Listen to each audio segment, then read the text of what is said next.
Guys, sorry, but something happened to me today.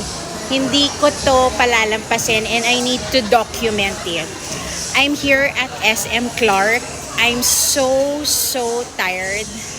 At namimili ako ng mga gifts. And I entered PENSHOPPE.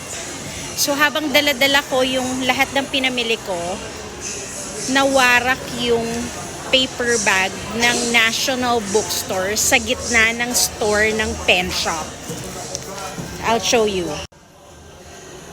So, ang ending, nalaglag yung mga pinamili ko from National Bookstore sa store ng PENSHOPPE. And this guy, from the counter, nilapitan niya ako, guys, ha? Hindi kami magkalapit, ha? Malayo siya sa akin. Guys, I'm sorry, but I need to show the guy. There. Guys, kahit magpapasalamat lang ako, kailangan kong pumila because it's unfair to other customers. Ayoko mag-overtake. Guys, dun sa area na yon nasira yung paper bag ko. At ito siya. Diyan siya nakapwesto. Busy siya, malayo siya, and yet he managed to approach me all the way there. Para lang bigyan ako ng paper bag dahil sumabog at nasira ang paper bag ng National Bookstore. Sorry sir, I'm Kikaybooba. I'm a vlogger. I really can't help but acknowledge what you did to me a while ago. Kasi it badly needs people to know how good you are.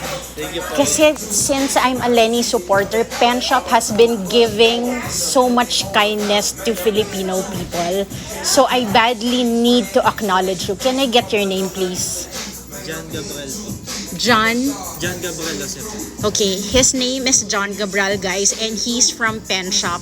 PENSHOPPE is consistently doing a lot of good things here in the Philippines, especially to all those Filipinos na nangangailangan. And I'm one of those people na nangangailangan kanina na tinulungan ako ni John. So John, super thank you, ha. I'm Kikaybooba, by the way.